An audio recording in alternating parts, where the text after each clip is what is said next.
የአምላካችን የእግዚአብሔር ስም የተባረከ ይሁን። እንደምን ዋላችሁ? ስሙ የተባረከ ይሁን። አጭር ጸሎት እናደርግና የእግዚአብሔርን ቃል አብረን እናነባለን። አባት ሆይ እናመሰግንሃለን በመካከላችን ስላለ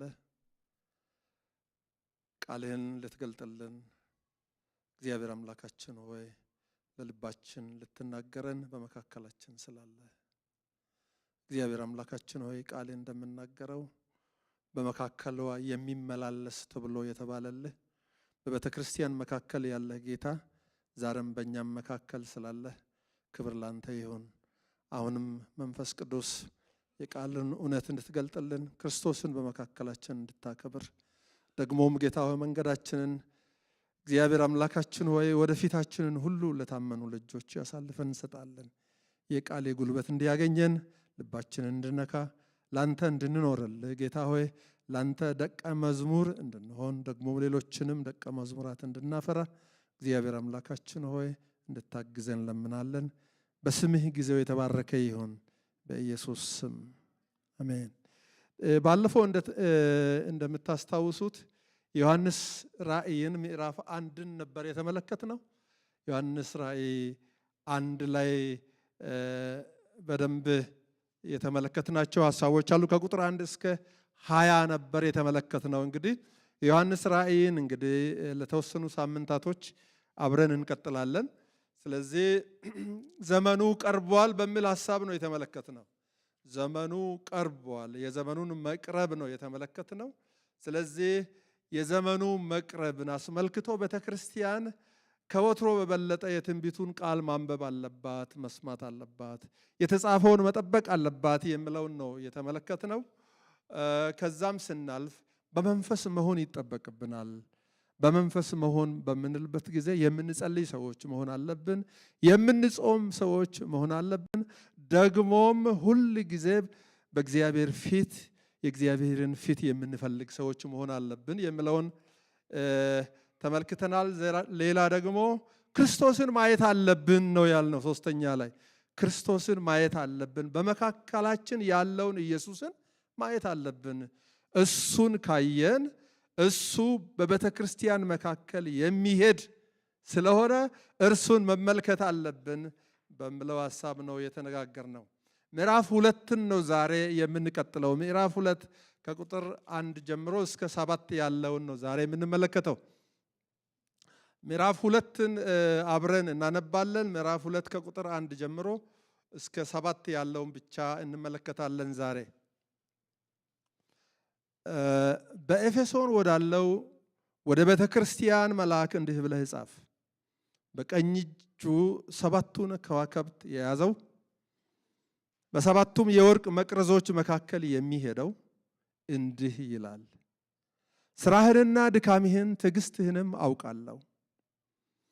ክፉዎችንም ልትታገስ እንዳትችል እንዲሁም ሳይሆኑ ሐዋርያት ነን የሚሉትን መርምረህ ሐሰተኞች ሆነው እንዳገኘሃቸው አውቃለሁ። ታግሰህማል፣ ስለ ስሜም ብለህ ጸንተህ አልደከምክም። ዳሩ ግን የምነቅፍብህ ነገር አለኝ፣ የቀደመውን ፍቅርህን ትተሃልና። እንግዲህ ከወዴት እንደወደቅህ አስብ፣ ንስሐም ግባ፣ የቀደመውን ስራህን አድርግ፣ አለዚያ እመጣብሃለሁ። ንስሐም ባትገባ መቅረዝህን ከስፍራው ወስዳለሁ። ነገር ግን ይህ አለ፣ እኔ ደግሞ የሚጠላውን ኒቆላውያንን ስራ ጠልተሃልና። መንፈስ ለአብያተ ክርስቲያናት የሚለውን ጆሮ ያለው ይስማ። ድል ለነሳው በእግዚአብሔር ገነት ካለው ከሕይወት ዛፍ እንዲበላ ሰጠዋለሁ። እንግዲህ ይሄ ለኤፌሶን ቤተክርስቲያን የተጻፈ ደብዳቤ ነው።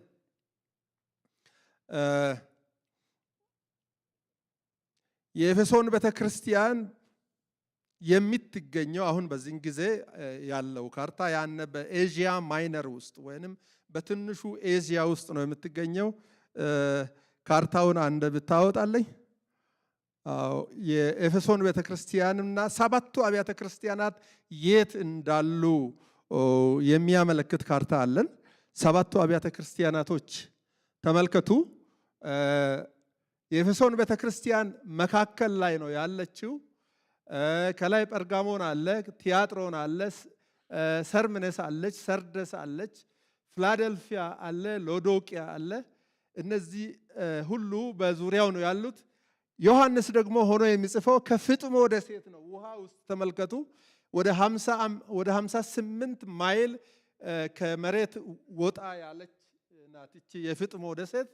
በዛ በፍጥሞ ደሴት ሆኖ ነው ዮሐንስ ይህንን ነገር የሚያየው። ለሰባቱ አብያተ ክርስቲያናት ጻፍ ይላል።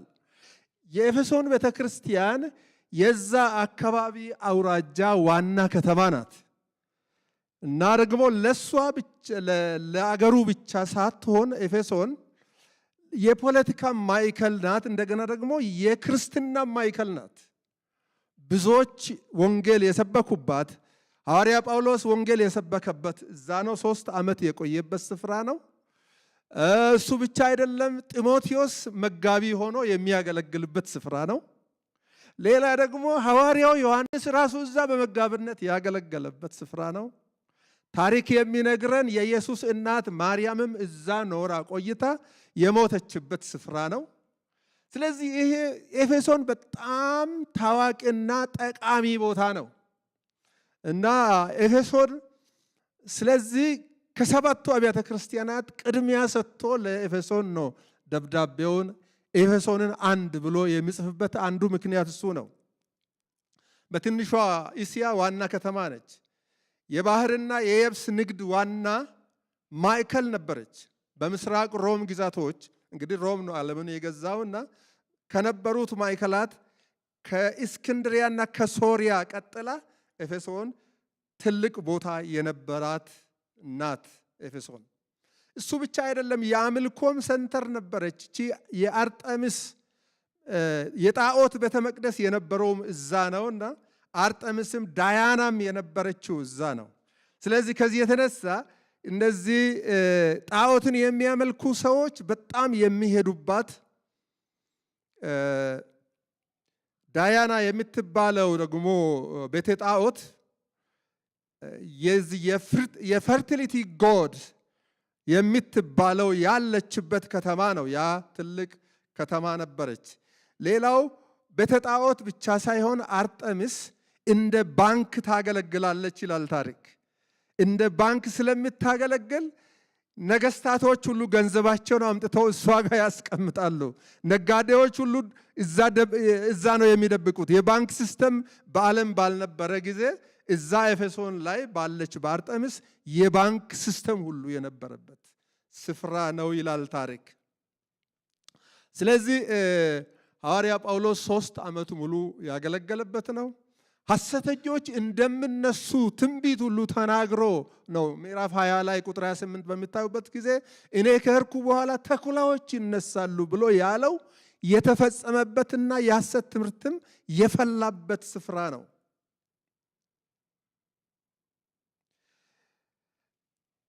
የኤፌሶን ከተማ በሰይጣናዊ ልምምዶች የተጠናወተች ከተማ ነበረች።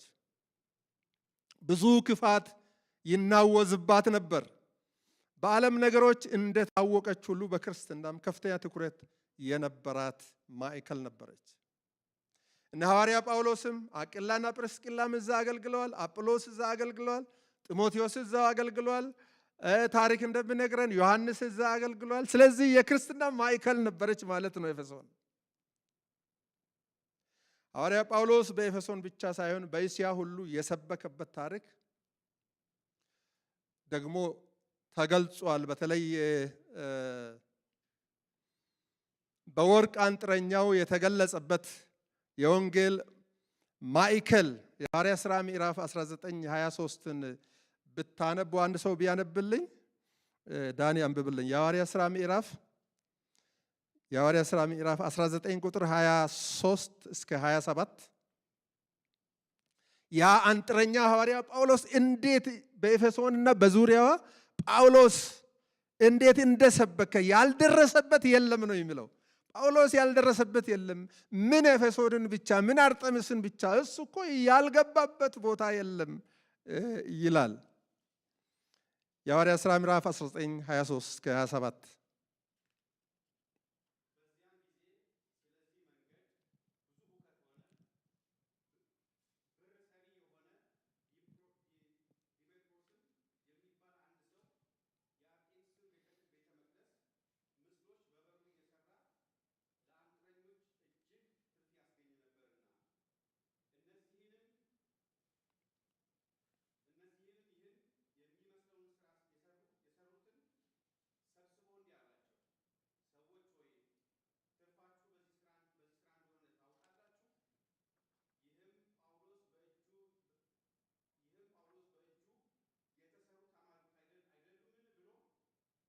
በእጅ የተሰሩ አማልክት አይደሉም። ምን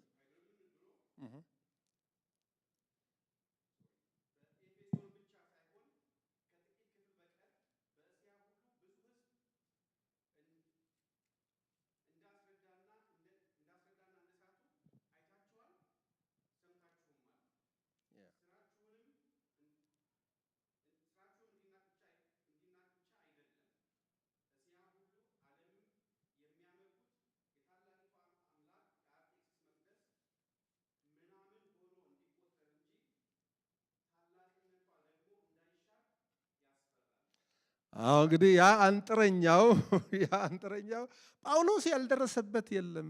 አርጤምስ በቃ በዓለም ዙሪያ የምትታወቀው ዝም ብላ ተራ እንድትሆን በቃ ሰው ሁሉ እንደ ተራ ነገር እንዲያስብ አድርጓታል። ጳውሎስ እኮ እዚህ ብቻ አይደለም፣ በኤዥያ ማይነር የቀረበት ቦታ የለም ሁሉ ነው ያለውና ስለዚህ የወንጌልም ማዕከል ነበረች ኤፌሶን ለማለት ነው። እና ምንድነው መልእክቱ ወደምለው ነው የምንሄደው ዛሬ። ምንድነው መልእክቱ?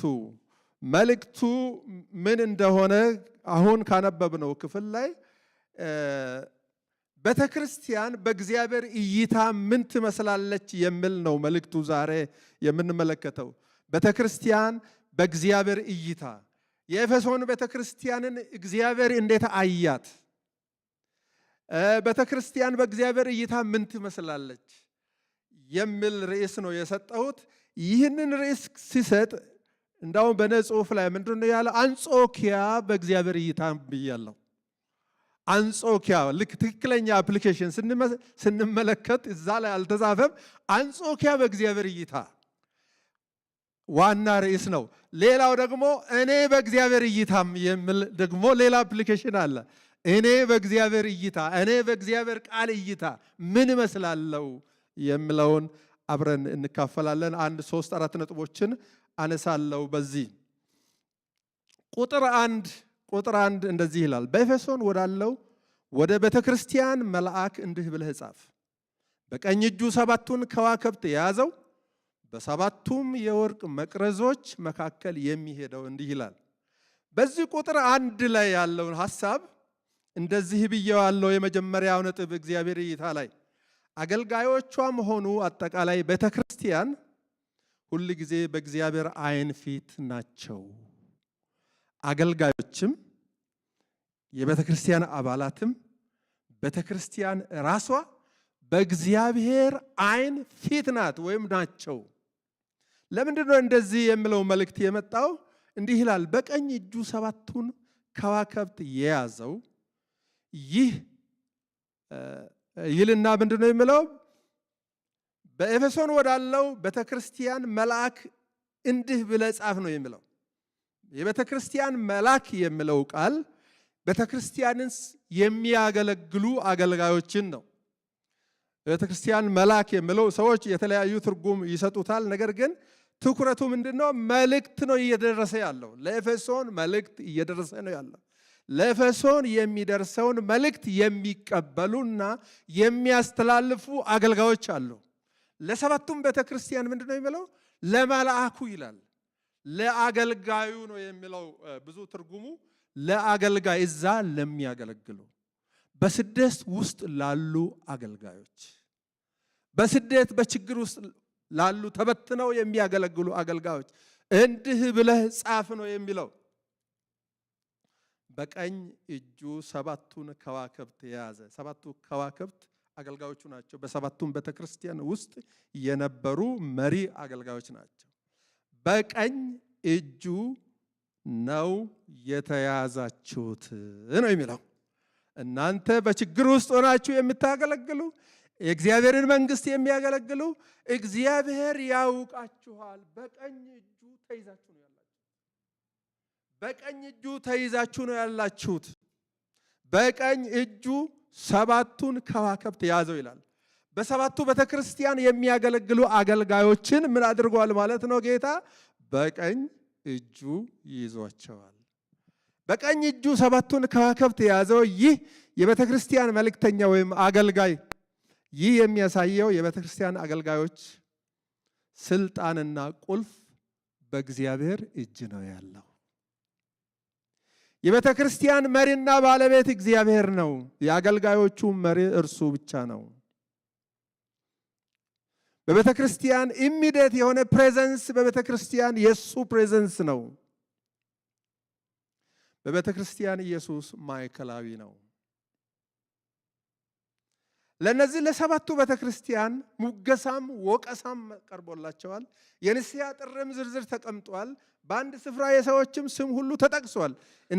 እነገሌ ሁሉ ይላል ወደ ቤተ ክርስቲያን ወደ ውስጥ ስንገባ። በቤተ ክርስቲያን መካከል አባት ሆኖ አዳኝ ሆኖ አስተካካይ ሆኖ የሚመላለሰው እርሱ ነው።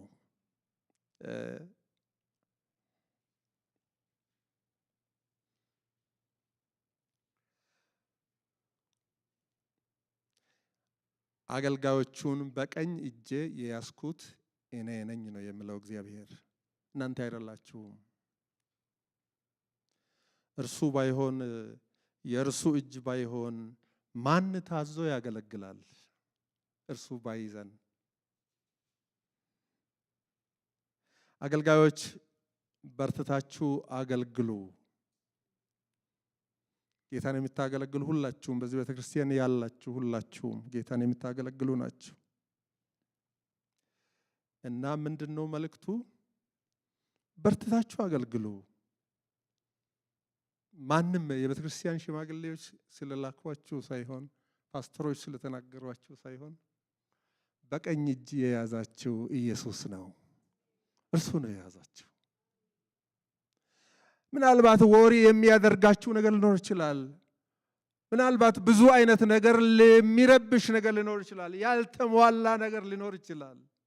እናንተ እንዳሰባችሁት ላይሆን ይችላል። ጌታ ግን ምንድነው የሚለው?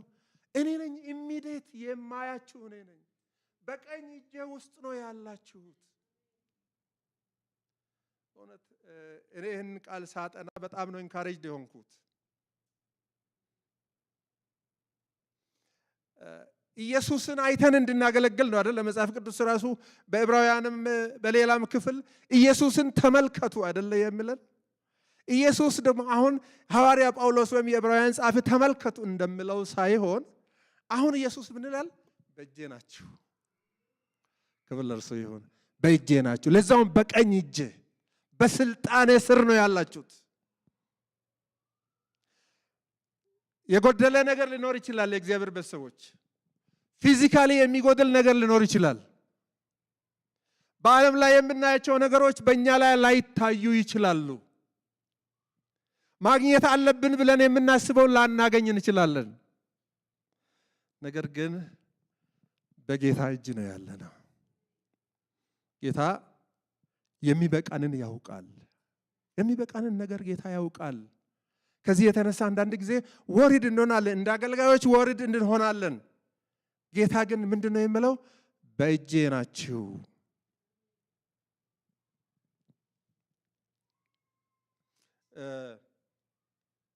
ለጌታ ጊዜ ሰጥተው የሚያገለግሉ አገልጋዮች ሀብታም እንዲሆኑ እግዚአብሔር አይጠብቅባቸውም። አይመስላችሁም? እኔ አሁን ሀብታም መሆን አይመስለኝም በሚቀረው እድሜ። ሀብታም መሆን ስለማልችል ሳይሆን የተጠራሁት ለዛ አይደለም። ጥሪዬ እንዳገለግል ነው። ጥሪዬ ጌታን እንዳከብር ነው። ጥሪዬ ብዙዎችን ወደ እግዚአብሔር መንግስት እንዳፈልስ ነው እንጂ ሀብታም እንደሆነ አይደለም። አንዳንድ ጊዜ ያለ ጥራችን ስንፍጨረጨር ያንንም ሳንደርስ እንቀራለን። እና ስለዚህ ምንድነው ዛሬ የሚለን የእግዚአብሔር ቃል? በቀኝ እጄ ይዣችኋለሁ። በቀኝ እጄ ይዣችኋለሁ። ደግሞም ለቤተ ክርስቲያን የሚለው ነገር ምንድነው? ቤተ ክርስቲያንን ደግሞ ቀጥሎ እንደዚህ ይላል፣ በሰባቱም የወርቅ መቅረዞች መካከል የሚሄደው እንዲህ ይላል። ሰባቱ ወርቅ መቅረዞች የሚለው ሰባቱን አብያተ ክርስቲያናትን ነው። በእነሱ በሰባቱም ቤተክርስቲያን መካከል ይመላለሳል ይላል። ባለፈው ይሁድም ይሄንን ተመልክተናል። በሰባቱ ወርቅ መቅረዞች ማለት በቤተ ክርስቲያን ውስጥ የሚመላለስ እርሱ ነው። ስለዚህ እርሱ ነው የሚናገረው ለኤፌሶን ቤተ ክርስቲያን። ስለዚህ እንደ አገልጋዮችም እንደ ቤተክርስቲያንም በመካከላችን ጌታ አለ። የምናደርገውን የምንሰራውን ሁሉ እየተመላለሰ ያያል ጌታ። ቤተክርስቲያን በመካከልሽ ነኝ፣ ብቻሽን አይደለሽም፣ የምታደርጊውን የምትሰሪውን እየተመላለስኩ አያለሁ፣ ደግሞም በሁሉም አጥቢያ መካከል እመላለሳለሁ ይላል። በሁሉም አጥቢያ የትም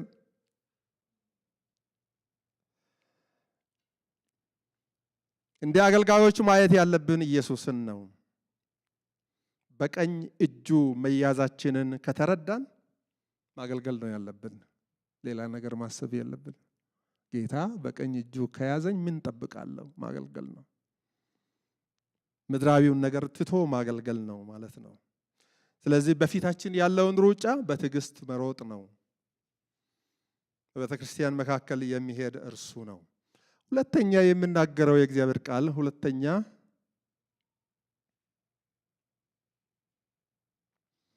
ሁለተኛው ቁጥር 2 እስከ 3 እና እንደገና ቁጥር 6 ነው አንድ ላይ የምንመለከተው።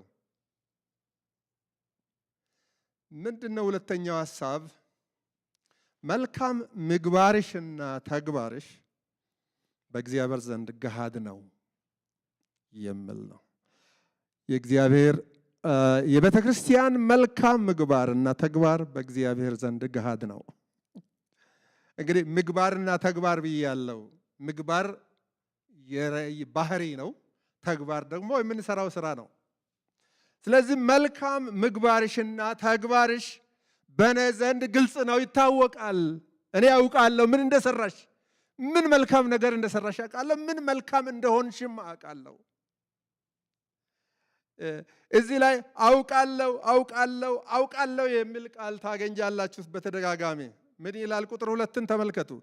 ስራህንና ድካምህን ትዕግስትንም አውቃለሁ። ክፎችን ልትታገስ እንዳትችል እንዲሁ ሳይሆኑ ሐዋርያት ነን የሚሉትን መርምሬ ሐሰተኞች ሆነው እንዳገኘሃቸው አውቃለሁ።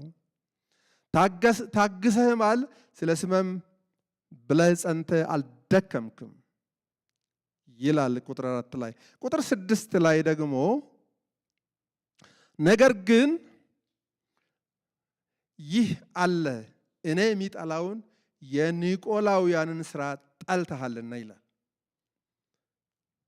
የኒቆላውያንን ስራ ጠልተሃልና ይላል። ስለዚህ ቤተክርስቲያን የምትሰራውን ያውቃል እርሱ። ምን አይነት ጥሩ እንደሰራ፣ ምን ሪዋርድ ለቤተክርስቲያን እንደሚያስፈልግ ያውቃል። ምን ይላል? ስራህን፣ ድካምህን፣ ትዕግስትን አውቃለሁ። ክፎችን መታገስ የማትችል ቤተክርስቲያን እንደሆንሽ አውቃለሁ። ሐዋርያት ሳይሆኑ ሐዋርያት ነን ብለው ትምህርት የሚያስተምሩ ሰዎችን እንዴት አድርገህ መርምረህ እንዳገኘህ አውቃለሁ። እንዴት እንደታገስክ፣ ስለ ስሜ ጸንተህ እንዳልደከምክ ደግሞ አውቃለሁ። ኢየሱስ የቤተክርስቲያኑን ጉዳይ ያውቃል፣ ይመለከታል። የቤተክርስቲያን ነገር ለርሱ ምስጢር አይደለም። አይገርማችሁም? የቤተክርስቲያን ነገር አንዳንድ ጊዜ ስንጸልይ እርሱ እንደማያውቅ አድርገን ሁሉ እንጸልያለን አይደለ? he knows አይደለም። የእያንዳንዳችን ልብ እኮ ያውቃል ምን እንደምናስብ። አሁን እዚህ እየሰበኩ ራሱ ሌላ ነገር የማስብ ከሆነ ያውቃል። ለኔ ብለህ ጸንተህ እንዴት እንደበረታህ አውቃለሁ። ክፎችን እንደማትታገስ አውቃለሁ። ያንተ ጉዳይ፣ አንቺ ጉዳይ፣ የቤተሰብህ ጉዳይ ምስጢር አይደለም ለኢየሱስ። ይሄ በጣም አያስደስተንም? የምንጨነቅበትን ጉዳይ፣ ቤት ውስጥ እንኳን የምንጨነቅበትን ጉዳይ፣ የልጆች ጉዳይ፣ ይሄ ነገር እንደዚህ ያላሳረፈኝም ብለን የምንለውን ጉዳይ፣ እንደ ቤተክርስቲያንም የሚያሳስበንን ጉዳይ እግዚአብሔር ያውቃል። አውቃለሁ እሱ ካለ ምን ትላላችሁ? እኔ አውቃለሁ። እግዚአብሔር እንደሚያውቅ እናውቃለን። እኛም ግን ዛሬ ምን ይላል? ታውቃላችሁ እንደማውቅ ታውቃላችሁ። ያንተን ጉዳይ እኔ አንድ በአንድ እንደማውቅ ታውቃለህ። አንተ የምትጨነቅበትን ጉዳይ፣ አንተ የምታስበውን ጉዳይ ሌሊት እንቅልፍ የነሳህን ጉዳይ እንደማቅ ታውቃለህ ነው የሚለን። በቤታችሁ በኑሯችሁ በህይወታችሁ የምትጨነቁበትን ጉዳይ ጌታ እኔ አውቃለሁ። አረ ክብር ለእርሱ ይሁን። እኔ አውቃለሁ። ምክንያቱም ለምንድን ነው አውቃለሁ የምለው መሰላችሁ? በእናንተ መካከል ነው የሚመላለሰው። በእናንተ መካከል ነው፣ በመቅረዙ መካከል ነው የሚመላለሰው። እያንዳንዳችሁ ቤተክርስቲያን ናችሁ። እያንዳንዳችሁ የኔ ቤተክርስቲያን ናችሁ። የመንፈስ ቅዱስ መኖሪያ ናችሁ። ስለዚህ በእናንተ ውስጥ የሚሆነውን ነገር እኔ ያውቃለሁ። ሌላ የሚያስረዳኝ አያስፈልገኝም። የእናንተ ነገር ለኔ ምስጢር አይደለም። ክብር ለእርሱ ይሁን። የእናንተ ነገር ለኔ ምስጢር አይደለም። አይ ነው ነው የሚለው አውቃለሁ።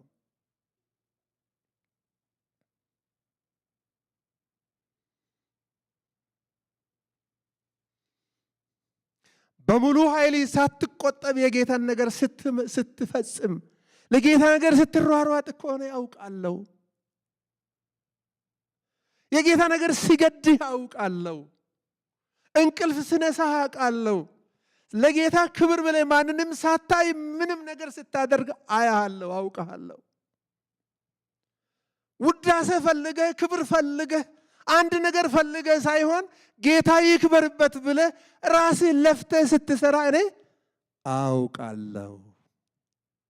የማላቅ መሰለህ እንዴ? የማላቅ መሰለህ? ጌታ ብቻ ይክበር ብለህ ማንም በሌለበት ኢንቴግሪቲን ጠብቀህ በእግዚአብሔር ፊት ስትቆም እኔ አውቃለሁ። ድካምህን አውቃለሁ እኮ ነው የሚለው። ክፉን እንደማትታገስ አውቃለሁ። ትዕግስትህን አውቃለሁ።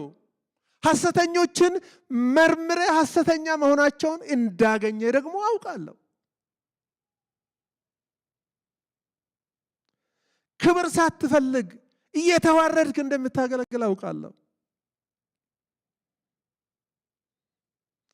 ኧረ ክብር ለእርሱ ይሁን።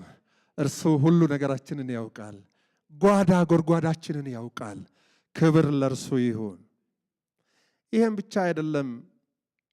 እኔ ደግሞ የሚጠላውን የኒቆላውያንን ስራ ጠልተሃል።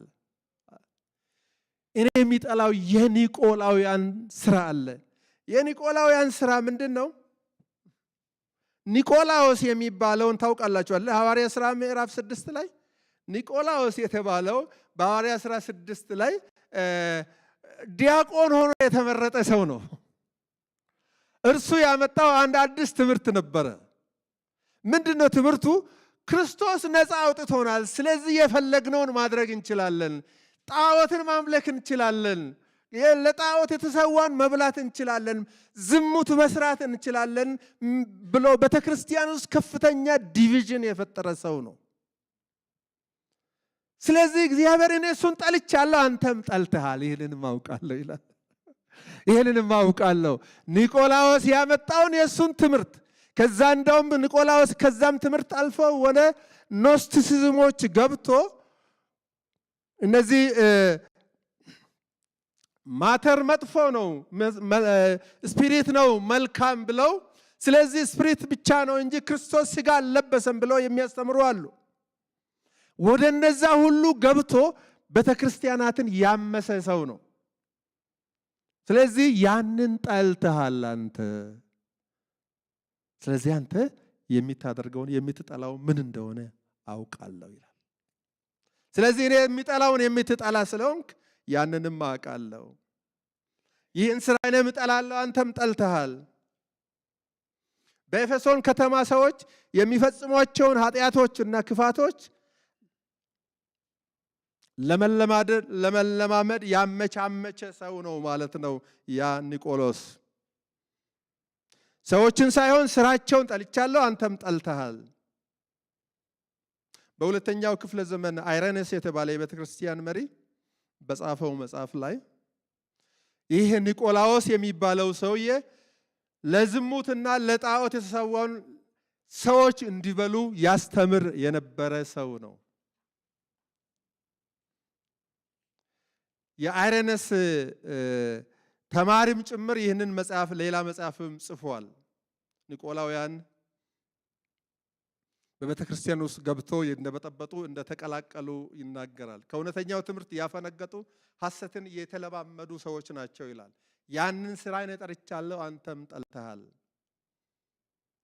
ስለዚህ በአጠቃላይ በቤተ ክርስቲያን መካከል የሚሆነውን ነገር እኔ አውቃለሁ። ስለዚህ በእግዚአብሔር ቤት በእግዚአብሔር ፊት የምንሰራው መልካም ነገር ሁሉ በእግዚአብሔር ፊት የታወቀ ነው። በራሳችን የምንቸገርባቸው ጉዳዮቻችን ሁሉ በእግዚአብሔር ፊት የታወቁ ናቸው። እግዚአብሔር በኔ ነገር በቃ የማያውቅ አይደለም፣ ምስጢር አይደለም የኔ ነገር በእግዚአብሔር ፊት። ዛሬ እግዚአብሔር ይህንን ሊያስታውሰን ነው የሚፈልገው። እስቲ አንድ ነገር በሉ። እስቲ በአንደበታችሁም ቢሆን በልባችሁም ቢሆን እስቲ ብዙ ሰው ማሰኘት አልወድም፣ ግን ዝም ብላችሁ እንደተመቻችሁ እግዚአብሔር ለኔ ነገር ባዳ እንግዳ አይደለም በሉ። እስቲ እግዚአብሔር ለኔ ነገር ባዳ ወይም እንግዳ አይደለም፣ ያውቃል። አያችሁ፣ አንዳንድ ጊዜ የምንናገረው ነገር ሞር ወደ ውስጣችን ይገባል። ባዳ አይደለም፣ እንግዳ አይደለም፣ በእኛ ነገር ያውቀናል። ክብር ለእርሱ ይሁን።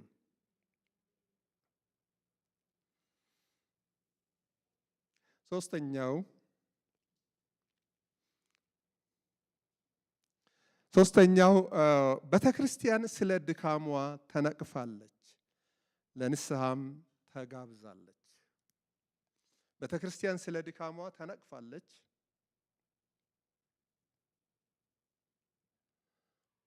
ለንስሐም ተጋብዛለች። ቁጥር 4ና 5ን ስትመለከቱ እንግዲህ ከወዴት ዳሩ ግን ይላል ቁጥር 4 ዳሩ ግን አውቃለሁ ካለ በኋላ ዳሩ ግን አንድ ነገር አለ፣ የሚነቅፍብኝ ነገር አለኝ። የቀደመውን ፍቅርህን ትተሃልና እንግዲህ ከወዴት እንደወደቅህ አስብ፣ ንስሐም ግባ፣ የቀደመውን ስራህን አድርግ፣ አለዚያ እመጣብሃለሁ። ንስሐ ባትገባ መቅረዝህንም ከስፍራ ወስዳለሁ ይላል። እንግዲህ ሶስተኛው ላይ እዚህ እግዚአብሔር ካየ እንደ ሰው አይደለም። እግዚአብሔር ኮምፕሮማይዝ አያደርግም፣ አያመቻምችም። ታውቃላችሁ፣ አያመቻምችም ወይም ይሉንታ አይዘውም። እያወቀ እያየ አንድ ነገር ካየ አስተካክል ነው የሚለው። መልካሙን ተናገረ፣ አፕሪሺዬሽኑን ካለ በኋላ ግን እነዚህ ነገሮች ማስተካከል አለብህ። ትዝ ይላችኋል ስለ ኢያሱ ሲናገር በዘካርያስ ምዕራፍ ላይ ስለ ኢያሱ ሲናገር ሰይጣን ከሰሰው አይደል የሚለው። ኢያሱን ሰይጣን ከሰሰው ይላል። ከከሰሰው በኋላ የእግዚአብሔር መልአክ መጣና ምንድነው ያለው? ኢየሩሳሌምን የመረጠ እግዚአብሔር ይገስጽህ። እንዴት ይህንን ሰው ትከሳለህ? ከባቢሎን የመጣ ከእሳት መካከል የወጣ ትንታግ አይደለምን?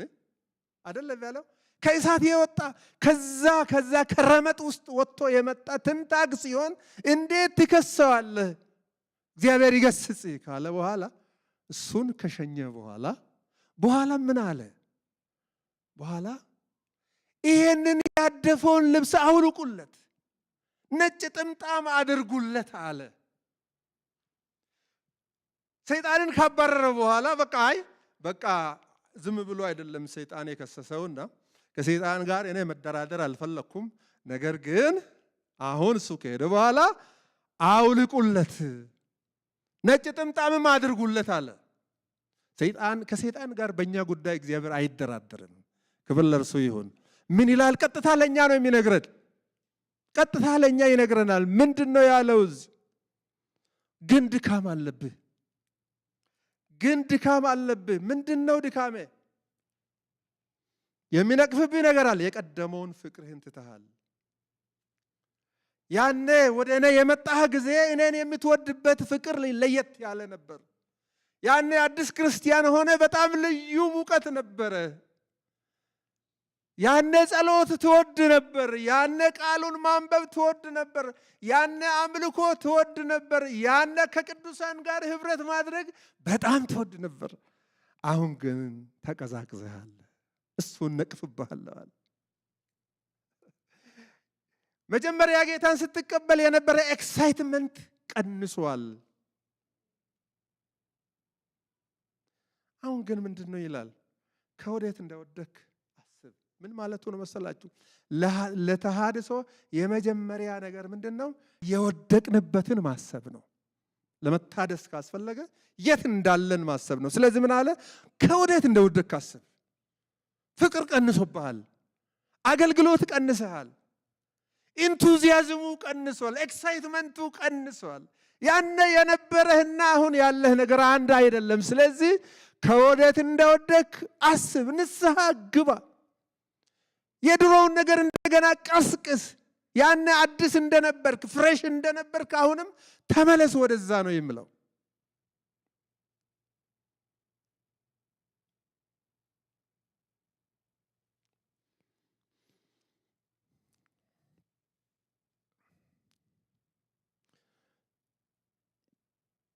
ቶሜ ሉቃስ ወንጌል 15 17 እስከ 19 አንብብልኝ። የሉቃስ ወንጌል ምዕራፍ 15 ቁጥር 17 እስከ 19 ከወዴት እንደወደክ አስብ፣ ሪመምበር ይላል። ለተሐድሶ የመጀመሪያው ነገር የወደቅንበትን አቅጣጫ ማወቅ ነው። ያንን እንዳው ምንድነው እንግሊዘኛው የሚለው ሪመምበር ነው የሚለው። ሪመምበር ወዴት ፎል እንዳረክ ሪመምበር ይላል። አንብብልኝ።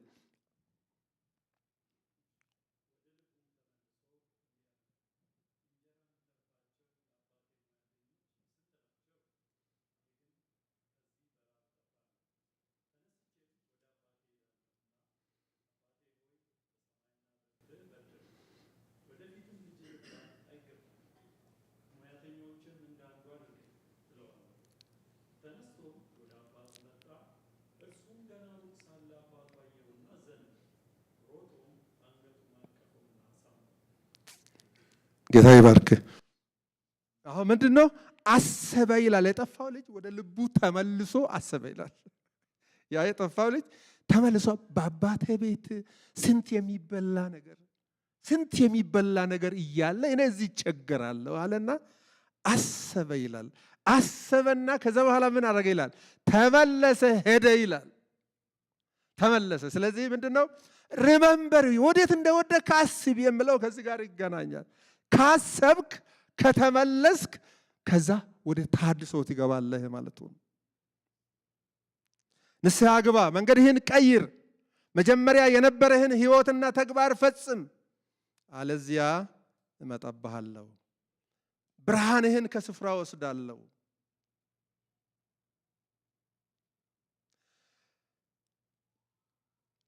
የፊንሐስ ሚስት የባለቤቷንና እንደገና ደግሞ የኤሊን መሞት ከሰማች በኋላ በኃይለኛ ምጥ የነበረች ከዛ ልጅ ከተወለደ በኋላ ምን አለች? ኢካቦድ ብላ ልጁን ሰየመችው ይላል አይደለ? የእግዚአብሔር ክብር ከእስራኤል ለቀቀ ብላ የእግዚአብሔር ክብር እስራኤልን ለቀቀ። ከዛ በኋላ በቃ እስራኤል ዝም ብሎ ክብር የሌለበት ምንም ነገር የሌለበት ዝም ብሎ በቃ እግዚአብሔር የሌለበት እስራኤል ሆነ ማለት ነው። የእግዚአብሔር ክብር የሌለበት እስራኤል መሆን ከባድ ነው። ስለዚህ ቤተክርስቲያን ንስሐ ካልገባሽ የእግዚአብሔር ክብር የሌለበት ዝም ብሎ ቤተክርስቲያን፣ ዝም ብሎ ስርዓት የምትፈጽም ቤተክርስቲያን፣ ዝም ብሎ በቃ ሰምታ የምትሄድ ቤተክርስቲያን፣ እግዚአብሔር ከዚህ ይጠብቀን። እግዚአብሔር ከዚህ ይጠብቀን። ስለዚህ ንስሐ ግቢ። ንስሐ የማትገቢ ከሆነ ብርሃንን እወስዳለሁ ዝም ብለሽ ትሆኛለሽ። ትዝ ይላችሁ እንደሆነ ኤልሳዕ ጋር የነቢያት ልጆች ወደ ዮርዳኖስ ቤት ለመስራት እንጨት ለመቁረጥ ሄዱ ይላል። እዛ ለመቁረጥ በሄዱበት የሚቆርጥበት ብረቱ ወደቀበትና ጮኸ ይላል አይደለ? ለምንድን ነው የጮኸው? የሚቆርጥ ነገር አልያዝኩም፣ እንጨት ብቻ ነው ያለኝ። ሁለተኛ የተዋስኩበት ነው፣ ነገር ግን በዚህም ሊቆርጥ አልችልም። አንዳንድ ጊዜ የሚቆርጥ ነገር የሌለው ቤተክርስቲያን ይሆናል። የሚቆርጥ ነገር የሌለው፣ ብረቱ የሌለው። ስለዚህ ነው ጮሆ ብረቱን ያንሳፈፈው።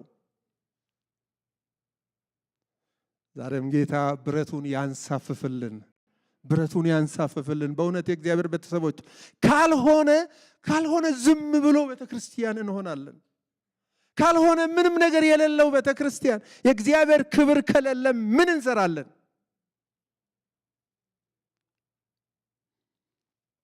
ንስሐ ግቡ ይለናል ማለት ነው።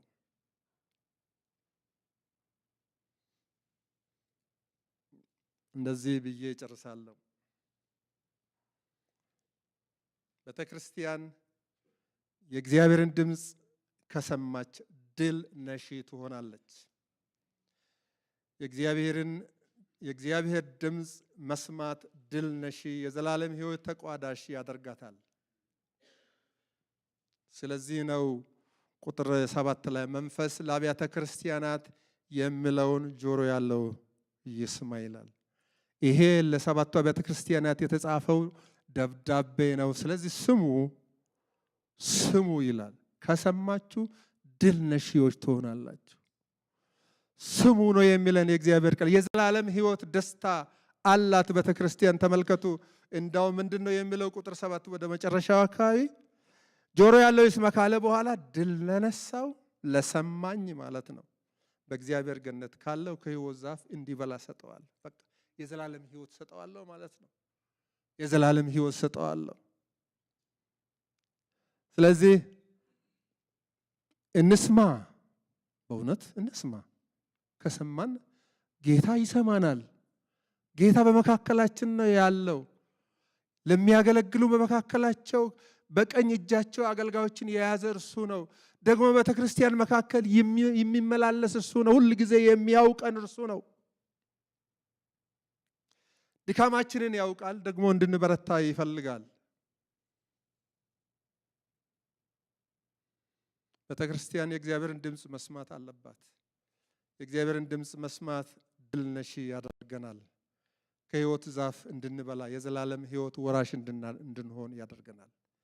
በእግዚአብሔር ዓይን ፊት መሆናችንን እንወቅ፣ አንሰወርም። የተሰወረ አገልጋይ የለም። ምግባራችንና ተግባራችን በእግዚአብሔር ፊት ገሃድ ነው፣ የታወቀ ነው። ለድካማችን ንስሐ እንግባ፣ እንመለስ፣ እንስማ። እርሱን እንስማ። የዘላለም ሕይወት የኛ ነው። ስለዚህ ለአብያተ ክርስቲያናት የሚለውን ጆሮ ያለው ይስማ። ተናጋሪው እኔ ነኝ ማለት እኮ ነው። if you have ጆሮ ካላችሁ ተናጋሪው እኔ ነኝ። ስሙና በዚህ በተፈወሰ ሕይወት ጌታን አምልኩ፣ ጌታን አገልግሉ። እንጸልያለን።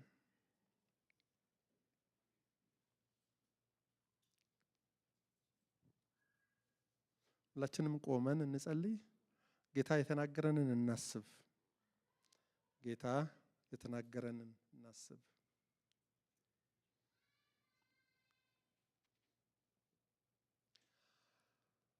እንደ ግለሰብ እንደ ቤተክርስቲያን በልባችንን ቤተክርስቲያን እንደሆንን እንደ ግለሰብም እንደ ተቋምም ቤተክርስቲያን እንደሆንን እናስብ። እያንዳንዳችን ደግሞ የቤተክርስቲያን አገልጋዮች እንደሆንን እናስብ። ከዛ ደግሞ የጌታ ድምፅ እንድንሰማ እንደመጣም እናስብ። እግዚአብሔር ይረዳናል። እግዚአብሔር ይረዳናል፣ ይደግፈናል።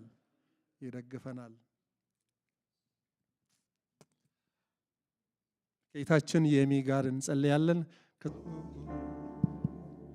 ሃሌሉያ። የሚረዳ ጌታ፣ የሚያግዝ ጌታ፣ በምክሩ የሚመልስ ጌታ እግዚአብሔር በምክሩ ግሩም ነው። እግዚአብሔር በምክሩ ግሩም ነው። ሃሌሉያ። ዛሬ እየመከረን ዛሬ ወደ ራሱ ወደ ጉያው ሊመልሰን እግዚአብሔር ተናገረን። እግዚአብሔር ተናገረን ወገኖቼ፣ እናስተውል ዘንድ እግዚአብሔር ይርዳን። ከወዴት እንደወደቅክ አስብ። ከወዴት እንደወደቅሽ አስቢ። ኦ ጌታ ሆይ እናመሰግንሃለን ስለበዛልን ምህረት፣ ስለበዛልን ደግነት፣ ስለ ቸርነት፣ ስለ ፍቅርህ፣ በእኛ ላይ ስላለ ድንቅ ዓላማ እግዚአብሔር ሆይ ሰብስበህ እያስተማርከን ስላለ ልትመጣ በደጅ ያለኸው ሙሽራችን ኢየሱስ ያለ ነቀፋ እንድንጠብቅህ እየሞረድከን ስላለ፣ እየገረስከን ስላለ፣ የሚነቀለውን እየነቀልክልን ስላለ፣ የሚተከለውን እየተከልክልን ስላለ፣ ከተኛንበት ከደነዘዝንበት ከእንቅልፋችን እንድንነቃ እየመከርከን ስላለ በእውነት እናመሰግንሃለን፣ እንባርከሃለን። ስም ይባረክ። ስለወደድከን ገሰስከን፣ ስለወደድከን መከርከን። አባት የሚወደውን ልጅ እንደሚገስጽ እግዚአብሔር የሚወደውን ይገስጻል ተብሎ እንደተጻፈ እግዚአብሔር ሆይ ስለተናገርከን ስም ይባረክ። ድካማችንን ታውቃለህ፣ ብርታታችንን ታውቃለህ፣ ፍቅራችንን ታውቃለህ፣ ስንፍናችንንም ታውቃለህ። እግዚአብሔር ሆይ ዛሬ በጌታ በኢየሱስ ክርስቶስ ስም እግዚአብሔር ሆይ እንድታነሳን በተለቀቀልን በሰማነው ድምፅ መኖር እንድንችል፣ መቆም እንድንችል፣ መራመድ እንድንችል፣ መሄድ እንድንችል፣ ያንተን የክርስቶስን መልክ እንድንመስል እንድትረዳን በጌታ በኢየሱስ ስም እንጸልያለን። ጌታ ሆይ ወየው እንድንል ያ ሰው ስለት ወድቆበት ዝም አላለም። ይሉኝታ ይዞት ዝም አላለም። ፍርሃት ይዞት ዝም አላለም። ወየው አለ። አባቴ ሆይ ወደቀብኝ። እንጨት ብቻ ነው እጄ ላይ ያለው፣ ወደቀብኝ። እግዚአብሔር ሆይ ማለት እንድንችል እርዳን። ወየው ማለት እንድንችል እርዳን። ጠፍቶብኛል ማለት እንድንችል እርዳን። በፊት እንድንናዘዝ እርዳን። ጌታ ሆይ ስለቴ ጠፍቶብኛል፣ መቁረጥ አልችልም፣ በድካም ውስጥ ነኝ ያለሁት፣ እባክህ እርዳኝ ብለን መጮህ የምንችልበትን አቅም ስጠን። ጌታ ሆይ አቅም ስጠን። ጊዜ ሳለ ኢየሱስ፣ ጊዜ ሳለ ኢየሱስ፣ ቀን ሳለ ልሰራ የሚገባኝን መስራት አለብኝ አለ። ቀን ሳለ፣ ቀን የማይሆንበት ሌሊት ይመጣል። ጨለማ የሚሆንበት ጊዜ ይመጣል። እግዚአብሔር ሆይ አንቃን። ቀን ሳለ ስትናገረን መንቃት እንድንችል እርዳን። ሌሊት ሳይመጣብን ሳይያዝብን፣ በጨለማ ሳንዋጥ፣ የምናደርገው ሳይጠፋን ቀን ሳለ በምክርህ እንድንኖር፣ ቀና ብለን መቆም እንድንችል፣ ስማይል እንድታረግልን። አንድ ቀን እንገናኛለን፣ አንድ ቀን እናይሃለን። አንድ ቀን የምንወድህ ኢየሱስ፣ የምንናፍቅህ ኢየሱስ እናይሃለን። አንድ ቀን ትመጣለህ፣ የክብር ዘውድ ጭነህ ትመጣለህ፣ በመላእክት ታጅበህ ትመጣለህ፣ በደመናት ትመጣለህ። የናዝሬቱ ኢየሱስ ስማይል አርገን እንድትቀበለን፣ እንዳታዝንብን፣ አንገት እንዳንደፋ፣ ዛሬ በምትመክረን ምክር መኖር እንድንችል፣ ዛሬ ወየው ብለን ጌታ ሆይ ማስተካከል እንድንችል፣ በሰጠህን እድል መጠቀም እንድንችል እባክህን እርዳን። ጌታ ሆይ እርዳን። ኢየሱስ ስለምትወደን መከርከን፣ ስለምትወደን በቃል መገብከን፣ ስለምትወደን እያስታጠከን ነው። ያንን መልክ ማየት ትፈልጋለህ። የራስህን መልክ ማየት ትፈልጋለህ። ውበትህን ማየት ትፈልጋለህ። ኢየሱስ አንተን መስለን እንድንጠብቅህ እርዳን። ያንን ነጭ ልብስ ለብሰን እንድንጠብቅህ እርዳን። ድል ለነሳው ተብሎ እንደተጻፈ ድል ነስተን መጠበቅ እንድንችል እርዳን።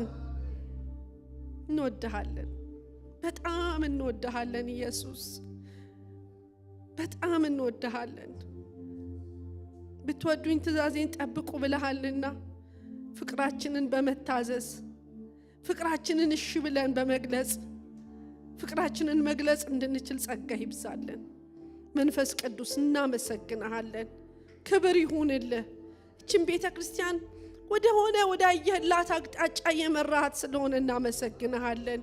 ሕዝብህን እያስታጠቅ ጌታ ሆይ በእውነት ለሆነ ዓላማ አንተ ላዘጋጀው ቀን ያዘጋጀው ስላለ ስለዚህ ሰራዊት እኔ እጅግ አድርጌ አመሰግናለሁ። ስለ ባሪያዎች ተባረክ። በዚህ ስፍራ ስላሉ መሪዎቻችን እናመሰግናለን። እግዚአብሔር ሆይ በየስፍራው ስላስቀመጥካቸው ባሪያዎች እናመሰግናለን። አሁንም ጸጋ ይብዛላቸው። ለፓስተር አኬ ጸጋ ይብዛ፣ ለፓስተር ኤርሚ ጸጋ ይብዛ፣ ለፓስተር ዳኒ ጸጋ ይብዛ። አቤቱ የሚያስታጥቁበት ሕዝብን የሚመሩበት እንደ ስማቸው እረኛ ናቸውና በጎቻቸውን ወዴት ማሰማራት እንዳለባቸው የሚያስተውሉበት ጸጋ፣ የሚረዱበትን መንፈስ፣ አቅም፣ ጉልበትን ስጣቸው። ኃይል ከሰማይ ይለቀቅላቸው። ጥበብ፣ ማስተዋል ይጨመርላቸው። ለተሰጣቸው አደራ በታማኝነት መወጣት የሚችሉበትን መንፈስንም ጸጋም ስለሰጣቸው እናመሰግንሃለን። ክብር ሁሉ ለአንተ ይሁን። ለእኛም ለልጆችህ ደግሞ ጌታ ሆይ አብረናቸው ለምንሰራ አብረናቸው እግዚአብሔር ሆይ ያንተን ክብር ለመካፈል የተሰበሰብን በመታዘዝ ሕይወት እግዚአብሔር ሆይ በቃል መቆምን መኖርን እንድንችል በነገር ሁሉ እንድትረዳን በኢየሱስ ስም ጸለይን። ስለነበረን ጊዜ ተባረክ። ክብሩን ጠቅልለህ አንተ ውሰድ በጌታ በኢየሱስ ስም። ክብር ለአብ፣ ክብር ለወልድ፣ ክብር ለመንፈስ ቅዱስ በኢየሱስ ክርስቶስ ስም አሜን። ሃሌሉያ። ክብር ሁሉ ለእግዚአብሔር ይሁን። እጆቻችንን አንስተን ልቦናችንንም አንስተን ቡራኬን እንቀበላለን። በእጆቹ የያዘን ጌታ ስሙ ለዘላለም ብሩክ ይሁን። እግዚአብሔር ይባርካችሁ፣ ይጠብቃችሁ። እግዚአብሔር ፊቱን ያብራላችሁ፣ ሰላሙን ደግሞ ይስጣችሁ። እግዚአብሔር ፊቱን ወደ እናንተ ይመልስ፣ ደግሞ ይራራላችሁ። በአብና በወልድ በመንፈስ ቅዱስ አንድ አምላክ ስም አሜን፣ አሜን፣ አሜን። ያገለገላችሁን እግዚአብሔር ይባርካችሁ። ቅዱሳን አትቸኩሉ፣ ቅዱሳንን አግኙ። በጌታ ሰላም እንሄዳለን። ተባረኩ።